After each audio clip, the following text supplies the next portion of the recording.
오늘은 그 죽음 이후의 영생과 영벌이라는 주제를 좀 나누고자 합니다. 여러분, 영생이란 뭘까요? 영생은 문자 그대로 영원한 삶이에요. 그러니까 이런 사실은 우리 영생에 해당하는 헬라어 아이오니오스 조에, 그러니까 이 문자적으로 영원한 생명이라는 뜻을 가졌다는 점에서도 확인됩니다. 우리 고린도전서 15장 53절 54절 볼까요?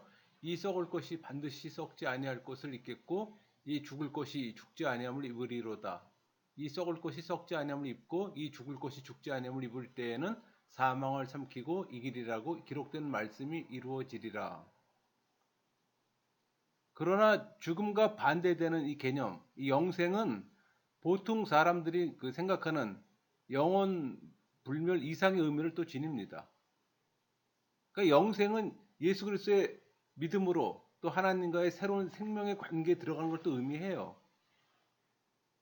그러니까 하나님과의 관계가 단절돼 영적 생명력을 상실하는 것을 죽음이라고 한다면 영생은 예수 그리스도의 믿음으로 하나님과의 관계가 회복되고 그 관계가 영원히 지속되는 걸 또 말해요. 우리 요한복음 17장 3절 영생은 곧 유일하신 참 하나님과 그가 보내신 자 예수 그리스도를 아는 것이니다. 그러니까 생명의 관계를 유지하는 겁니다. 엄격한 의미에서 보면 영생은 오직 하나님께만 있어요.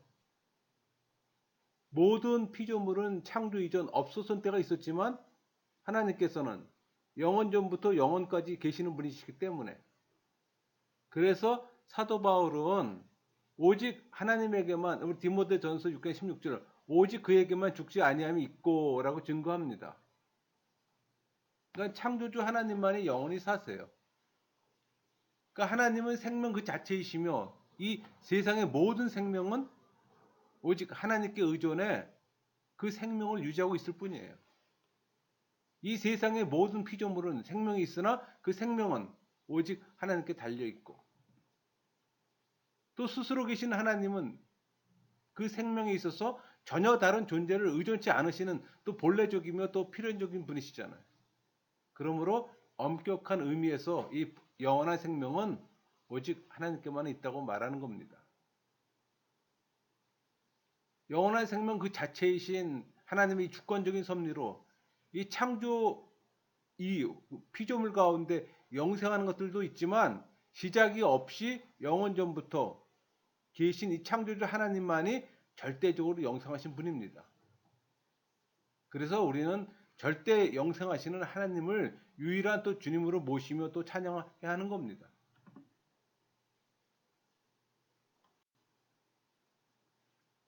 여러분, 하나님께서 그 영생을 허락한 피조물은 또 무엇이 있을까요?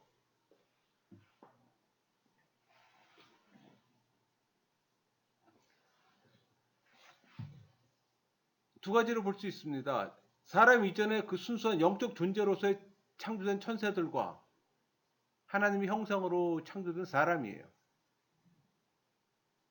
그러니까 선한 천사들을 제외한 이 타락한 천사들인 사단과 귀신들도 영생할 수 있을까요? 타락한 천사들인 사단과 귀신들은 결코 영생할 수 없어요. 물론 영생의 개념을 단순히 죽지 않는 것 또는 불면함으로 이해한다면 사단과 귀신들도 영생한다고 말할 수 있어요.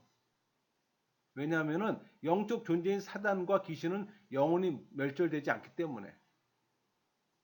그러나 영생은 단순히 죽지 않는 것이나 불멸함을 또 의미하지는 않아요.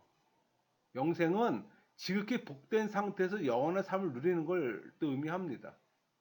용어에 대한 개념 이해가 좀 필요해요. 그런 의미에서 이 타락한 전사들이 사단과 귀신들을 영생할 수 없는 겁니다. 그러니까 영원한 형벌 가운데서 죽지 못해 할 수 없이 사는 것이 영생이라고 말할 수는 없잖아요. 그것은 영원한 멸망이요 영벌입니다.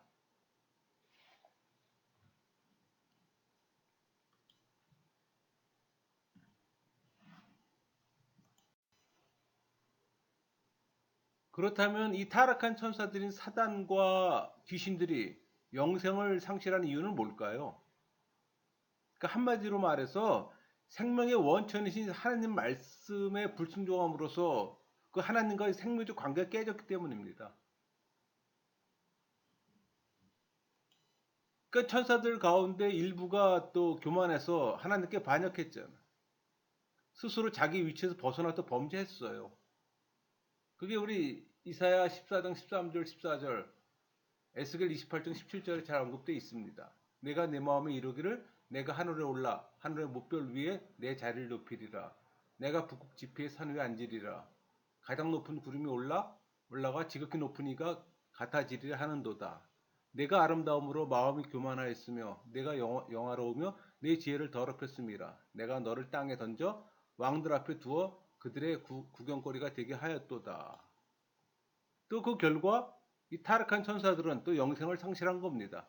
우리 요한계시록 20장 7절에서 10절까지 말씀 보세요. 천년이 참에 사단이 그 옥에서 놓여 나와서 땅의 사방 백성 곧 곡과 마곡을 미혹하고 모아 싸움을 붙이리니 그 수가 바다의 모래 같으리라. 그들이 지면에 널리 퍼져 성도들의 진과 사랑하시는 성을 두루매 하늘에서 불이 내려와 그들을 태워버리고 또 그들을 미혹하는 마귀가 불과 유황못에 던져지니 거기는 그 짐승과 거짓 선지자도 있어 세 세트로 밤낮 괴로움을 받으리라. 사단과 귀신들이 영생할 수 있는 길은 전혀 없을까요? 네, 전혀 없어요. 그것은 하나님께서 스스로 타락해 이 범죄한 그들에게 회개하고 구원받을 수 있는 기회를 주시지 않기 때문이에요. 아담과 하와를 끼워 범죄케 한 이 죄의 원조인 그 사단은 그때 이미 영원한 저주를 받는 존재로 성경이 묘사되어 있어요. 그게 우리 창세기 3장 14절 15절 말씀이 있잖아요. 여호와 하나님이 뱀에게 이르시되 내가 이렇게 하였으니 내가 모든 가축과 들의 모든 짐승보다 더욱 저주를 받아 배로 다니고 살아있는 동안 흙을 먹을지니라. 내가 너로 여자와 원수되게 하고 네 후손도 여자의 후손과 원수가 되게 하리니 여자의 후손은 네 머리를 상하게 할 것이요 너는 그의 발꿈치를 상하게 할 것이니다 하시고, 이것은 사단과 그의 졸개인 이 귀신들이 결코 회개할 수도 영생할 수도 없음을 또 시사해 주는 겁니다. 그러니까 주님이 재림하시면 사단과 졸개들은 불과 유황못에 던져져 영원한 고통을 당하게 되는 거예요. 우리 요한계시록 20장 10절 말씀처럼 또 그들을 미혹하는 마귀가 불과 유황못에 던져지니 거기는 그 짐승과 거짓 선지자도 있어 세세토록 밤낮 괴로움을 받으리라. 이것이 바로 영생과 반대되는 영원한 사망이에요. 그러니까 하나님을 반역한 사단은 이미 저주받은 자예요. 완전한 패배를 당하고 곧 불못에 던져질 이 존재일 뿐 영생의 여지는 전혀 없는 겁니다.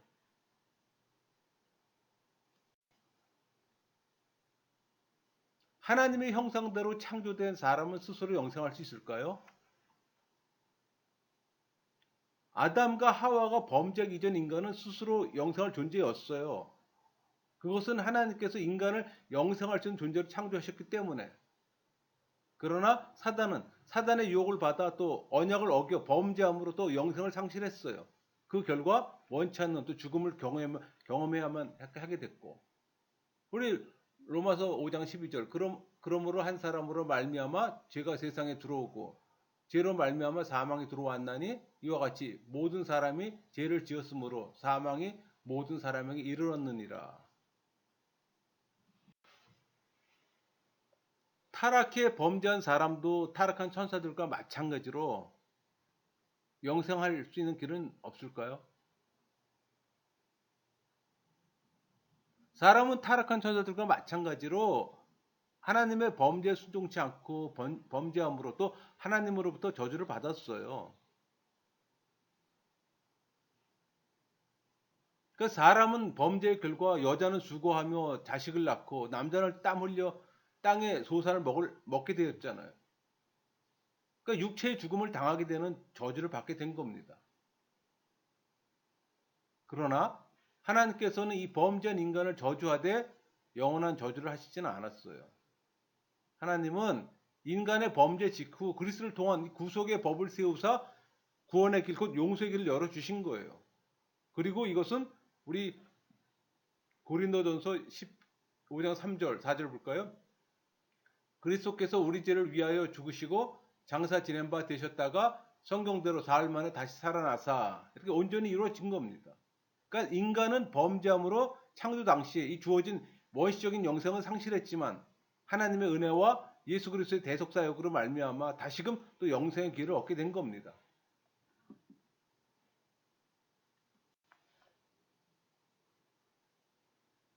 이 예수 그리스도의 대속 사역은 누구에게나 다 자동적으로 적용될까요?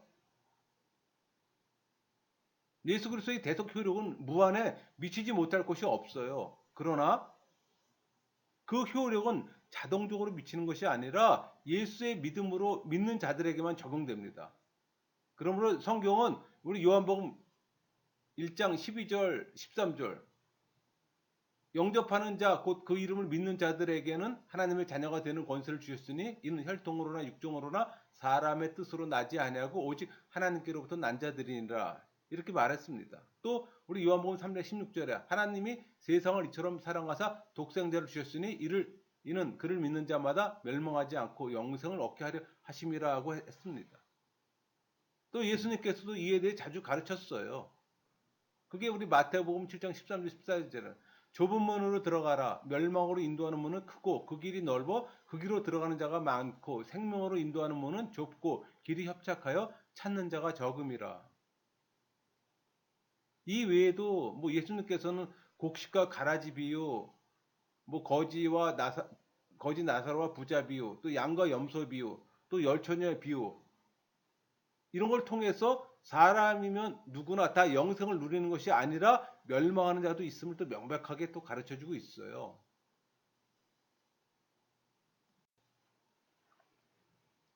영생하지 못하는 사람은 어떻게 될까요? 하나님의 자녀로 살지 않으며 또 마귀의 욕심을 따라 행함으로 이 세상의 멍에 매여서 이 무거운 죄의 짐을 짓고 수고로운 삶을 살 수밖에 없습니다. 그리고 육체 죽음 이후에는 그 영혼이 음부에 들어갔다가 그리스도께서 재림하실 때 그리스도로부터 최후 심판을 받고 영원한 저주를 선고받아요. 그게 우리 마태복음 25장 41절 말씀이잖아요. 또 왼편에 있는 자들에게 이르시되 저주를 받는 자들아 나를 떠나 마귀와 그 사자를 위하여 예비된 영원한 불에 들어가라. 결국 그의 아비 마귀와 함께 영원한 불못에 갇혀 세세토록 고통을 당하게 될 겁니다. 우리 요한복음 5장 29절 선한 일을 행한 자는 생명의 부활로 악한 일을 행한 자는 심판의 부활로 나오리라. 한마디로 말해서 영생의 축복을 받지 못한 자는 영원한 형벌, 곧 영벌을 받게 되는 겁니다. 우리 마태복음 25장 46절 그들은 영벌에 의인들은 영생에 들어가리라 하시니라.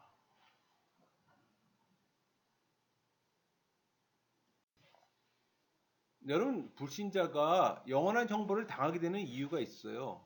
한마디로 말해서 예수님을 믿지 않고 제 마음대로 살았기 때문입니다.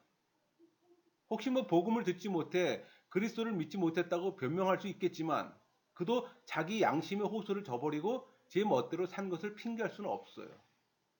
로마서 1장 19절 20절 이는 하나님이 알만한 것들이 그들 속에 보임이라 하나님께서 이를 그들에게 보이셨느니라. 창세로부터 그의 보이지 않은 것들 곧 그의 영원하신 능력과 신성이 그가 만드신 만물에 분명히 보여 알려졌나니 그러므로 그들이 핑계하지 못할지니라. 사람이 하나님을 떠나 자기 마음대로 죄를 지으며 산 것은 영원한 형벌을 당해 마땅한 겁니다. 그는 창조주 하나님, 곧 자기 주인을 무시하고 자기가 자기의 주인인 양 행세했을 뿐만 아니라 또 이 세상의 부귀와 명예로 또 천국 보화를 거절했잖아. 또 거짓의 아비 사단의 종으로 그의 욕심만을 따라 살았기 때문입니다. 그러니까 하나님의 사랑을 거절하고 또 예수 그리스도의 구속을 무시하며 또 성령의 역사를 거슬려 이 사단과 그의 졸개들과 따라 자기의 지식과 감정과 의지를 의지하며 또 살아가는 그런 자들은 영원한 형벌을 피할 수 없는 거죠.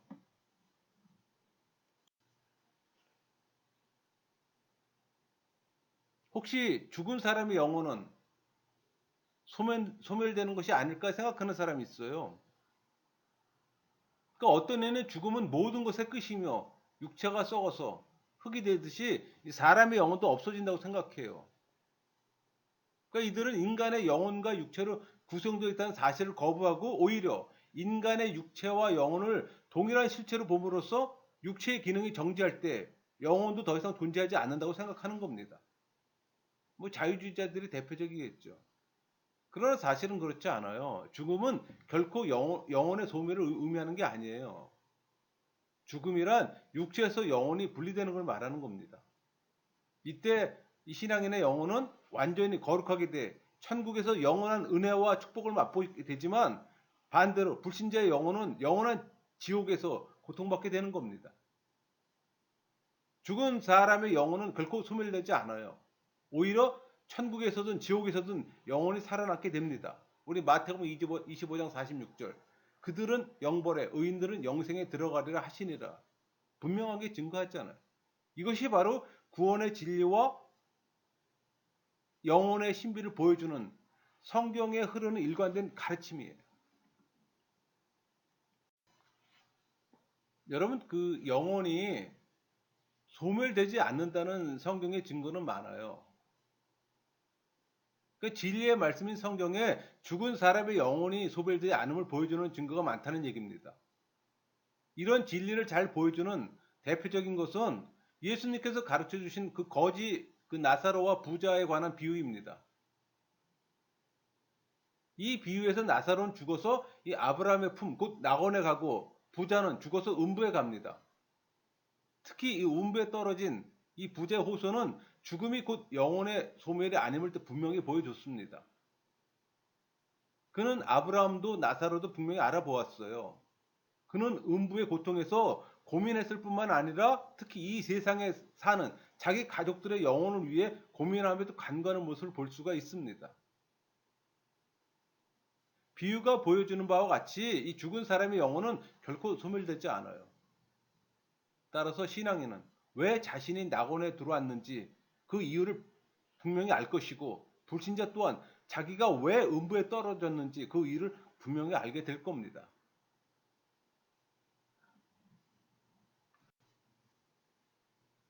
사람이 영생하려면 어떻게 합니까? 이렇게 질문한 사람이 있어요. 근데 여러분 이 질문은 잘못된 질문입니다.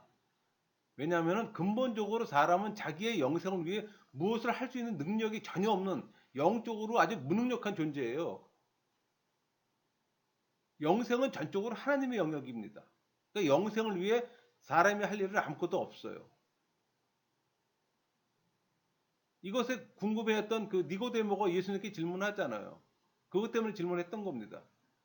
근데 예수님 말씀이 뭐였어요? 사람이 물과 성령으로 나지 아니하면 하나님 나라에 들어갈 수 없느니라 이렇게 가르쳤습니다. 사람이 거듭나 영생에 이르는 것은 오직 성령 하나님의 일이지 결코 사람의 일이 아니에요.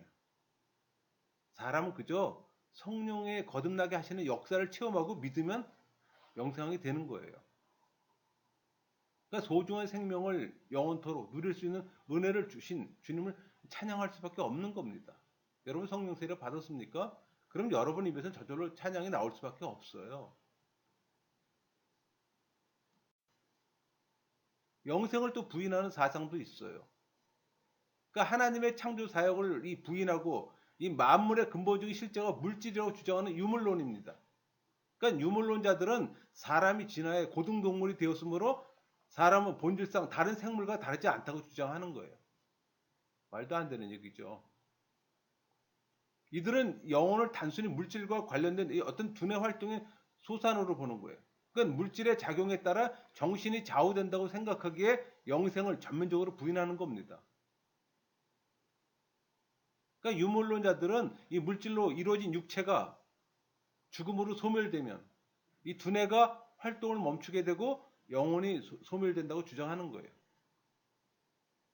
그러니까 이 유물론은 진리의 말씀인 성경이 보여주는 바 하나님께서 사람을 창조하셨다는 어떤 사실과 또 사람의 육체와 달리 영혼은 계속 살아있다는 사실을 거부하는 아주 거짓된 사상이죠.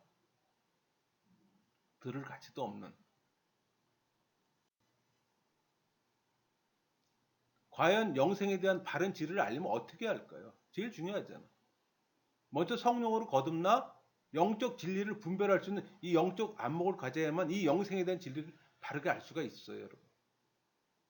여러분 성령으로 거듭나지 않고서는 영생의 진리를 결코 알 수 없어요.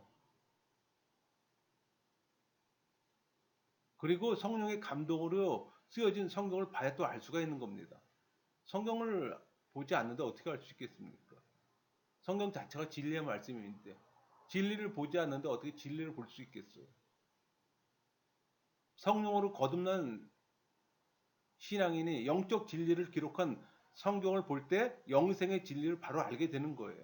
오늘 디모데 후서 3장 16절 17절 모든 성경은 하나님의 감동으로 된 것으로 교훈과 책망과 바르게 함과 의로 교육하게 유익하니 이는 하나님의 사람으로 온전하게 하며 모든 선한 일을 행할 능력을 갖추게 하려 함이라. 여러분 이 구약 성경에 나타난 그 영생에 대한 증거들은 인간은 창조될 당시 피조물과 달리 절대적으로 영생하시는 하나님의 형상으로 창조되었어요. 그러니까 하나님의 사람 에녹과 엘리야 두 사람은 죽음을 당하지 않고 그대로 하늘로 올려갔잖아. 또 구약의 족장들은 죽음을 조상에게 돌아가는 것으로도 이해했습니다. 요셉이 죽은 줄 알았던 야곱은 음부에 내려가 아들을 보리라며 울었습니다. 다윗은 죽은 아들을 만나려는 소망을 또 피력했고 욥은 육체를 떠난 영혼이 다른 세상에서 하나님을 볼 것이라고 소망했어요. 또 선지자 이사야와 다니엘은 죽은 자의 부활과 영생에 대해 또 분명히 증거했고 시편 기자는 성도가 살아서 하나님과 교통할 뿐 아니라 사후에도 하나님과 교통함을 노래했습니다. 이렇게 많은 증거들이 있어요.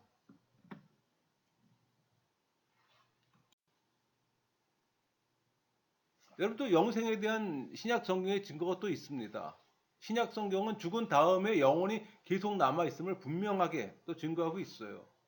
그게 우리 마태복음 10장 28절 말씀이 있잖아요. 몸과 영혼을 능히 지옥에 멸할 수 있는 이를 두려워하라. 뿐만 아니라 이 신약 성경에는 내세에 대한 증거도 아주 많이 명백하게 또 나타나 있습니다. 우리 고린도전서 15장 49절 우리가 흙에 속한 자의 형상을 입은 것 같이 또한 하늘에 속한 이의 형상을 입으리라. 그리고 무엇보다도 중요한 것은 이 부활에 대한 분명한 증거가 있다는 사실입니다. 성경의 증거를 종합하면 한마디로 영생이란 한마디로 구원이에요. 그러니까 예수의 믿음으로 예수님을 믿고 하나님 나라 곧 천국에 들어가는 것을 영생이라고 할 수 있는 거예요.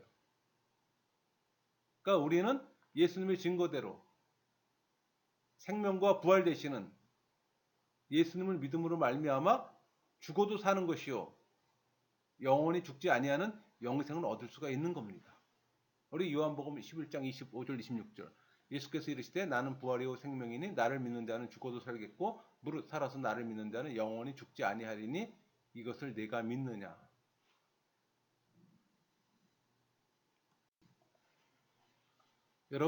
여러분이 영생을 소유한 신앙인이라면 어떻게 살아야 할까요? 한 번씩은 생각해 봐야 합니다. 과거의 허물과 죄로 죽었던 우리를 택해 살려주신 하나님께 감사하며 또 영광을 돌리며 살아야 하는 거예요. 또 현재의 믿음으로 하나님과의 새로운 관계에 들어가 영생이 보장된 또 천국의 은혜와 또 축복을 맛보게 하시는 예수 그리스도께 몸과 마음을 들여 또 충성해야 합니다. 지금은 물론 앞으로 그리고 마지막 최후의 날까지 이 그리스도 안에서 하나님과의 관계를 계속 유지시켜 또 영원한 생명에 들어가게 하시는 보혜사 성령께 또 보호와 인도를 또 간구해야 되는 거예요. 그래서 제가 항상 말씀드리는 게 성령의 지배를 받아야 된다고 말씀드렸잖아요. 그 성령이 우리를 지배하는 또 수단이 은혜잖아요. 신앙인은 더욱더 주님의 일에 순종함으로 최선을 다해야 합니다. 말씀 두 구절을 갖고 마치고자 합니다. 요한복음 14장 16절 내가 아버지께 구하겠으니 그가 또 다른 보혜사를 너희에게 주사 영원토록 너희와 함께 있게 하리니 우리 고린도전서 15장 58절 그러므로 내 사랑하는 형제들아 변실하며 흔들리지 말고 항상 주의 일을 더욱 힘쓰는 자들이 되라. 이는 너희 수고가 주 안에서 헛되지 않은 줄 알미라. 말씀 마치겠습니다.